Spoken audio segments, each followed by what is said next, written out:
A paz esteja com todos.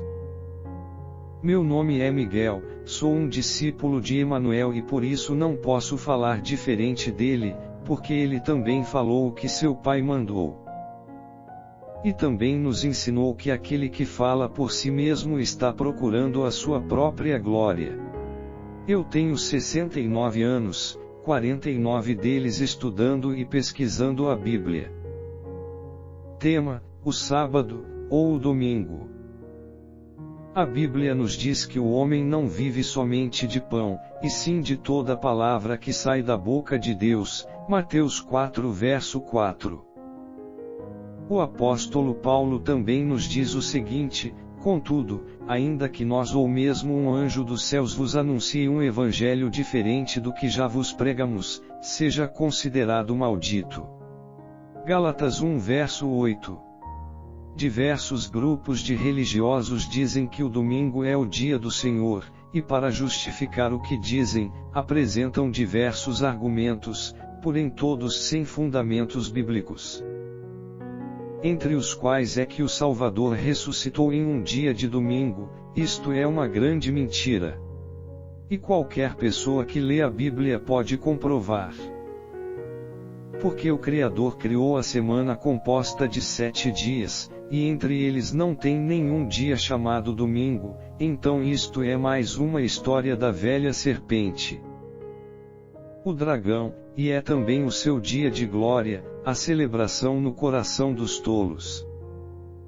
No Brasil e no mundo muitas denominações dizem através de seus líderes que a lei definitivamente caducou. Isto é mais uma falácia daqueles que não temem o Criador nem respeitam seu Filho, o Salvador. Pelo contrário, pervertem e ensinam as pessoas a perverter os mandamentos santos. Estes mesmos pastores, antes de fazerem seus discursos perversos e inflados de mentiras, eles deveriam se lembrar da palavra do Criador. Vamos conferir. A mim pertence a vingança e todo tipo de pagamento. No tempo certo os pés dessa gente começarão a escorregar, o dia da sua desgraça aproxima-se celere, e seu próprio destino se apressa sobre eles. Deuteronômio 32 verso 35. E não somente o pai os ameaçam, mas também o filho. Vamos conferir.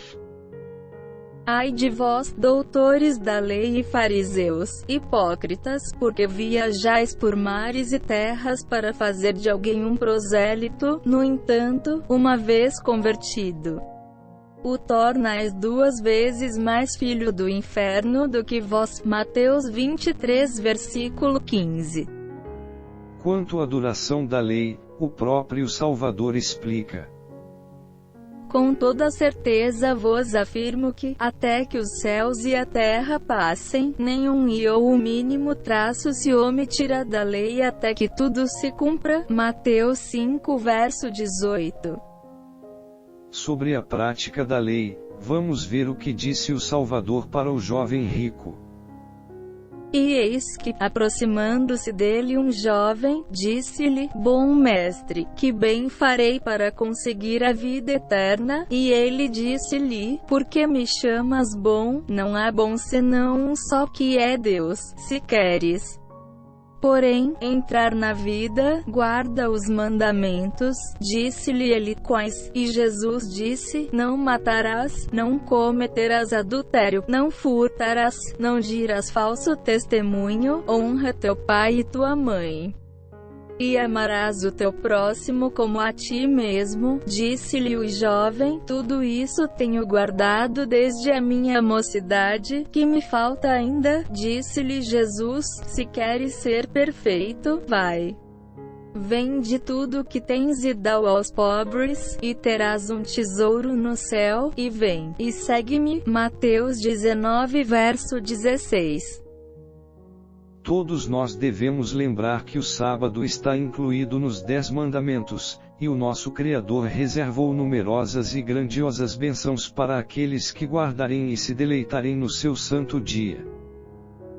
E o Salvador disse que ele é o Senhor do sábado, e todos devem lembrar que ele cuida bem do que é seu. Agora todos sabem que o sábado está incluído nos 10 mandamentos e também do Evangelho, e todos os seus discípulos e discípulas obedeciam sua guarda. Vamos conferir, Lucas 23 versos 55. As mulheres que vinham seguindo a Jesus desde a Galileia, acompanharam José, e contemplando o túmulo, viram como o corpo de Jesus fora colocado naquele local. Em seguida, foram para casa e prepararam perfumes e bálsamos, e no sábado, descansaram, em obediência ao mandamento. Já que falamos das bênçãos para quem guarda o sábado, é justo falar também da maldição para os que não guardam. Vamos conferir, Hebreus 4 verso 9. Sendo assim, ainda resta um descanso sabático para o povo de Deus, pois toda pessoa que entra no repouso de Deus, também descansa de suas obras, como Deus descansou das suas. Diante disso, esforcemo-nos por entrar naquele descanso, para que ninguém caia no mesmo exemplo de desobediência. Sendo assim, ainda resta um descanso sabático para o povo de Deus, pois toda pessoa que entra no repouso de Deus, também descansa de suas obras, como Deus descansou das suas. Esforcemo-nos por entrar naquele descanso, para que ninguém caia no mesmo exemplo de desobediência. Irmãos e irmãs e todos que esperam alcançar a vida eterna, não se deixem enganar por aqueles que com suaves palavras e bajulações ensinam as pessoas a perverter o Evangelho. Fujam da Babilônia enquanto há tempo, e obedeçam enquanto podem para não cair nos laços da morte, como eles já caíram. Confira. Ele punirá os que não conhecem a Deus e os que não são submissos ao Evangelho de nosso Senhor Jesus, eles sofrerão a pena de destruição eterna. A separação permanente da presença do Senhor e da majestade do seu poder. 2 Tessalonicenses 1 verso 8. Sabemos que o sábado é um decreto do Criador, e foi-nos dado como sinal eterno entre ele e seus filhos. Êxodo 31 verso 17. Observação: aqueles que dizem eu estou isento das ordenanças sabáticas não perceberam que fazendo assim selarão também sua maldição. Um só é o legislador, que é o Criador. Confira: um só é o legislador e juiz, aquele que pode salvar e aniquilar. Tiago 4 verso 12.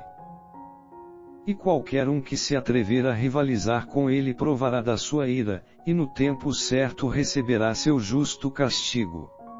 E este ato do imperador Constantino me relembra da profecia do profeta Daniel. Confira. E proferirá palavras contra o Altíssimo, e destruirá os santos do Altíssimo, e cuidará em mudar os tempos e a lei, e eles serão entregues na sua mão, por um tempo, e tempos, e a metade de um tempo. Daniel 7 verso 25. Aproveito para pedir a atenção máxima de todos com respeito à pregação daqueles que dizem que o Salvador trabalhou em dia de sábado. Isto é verdade.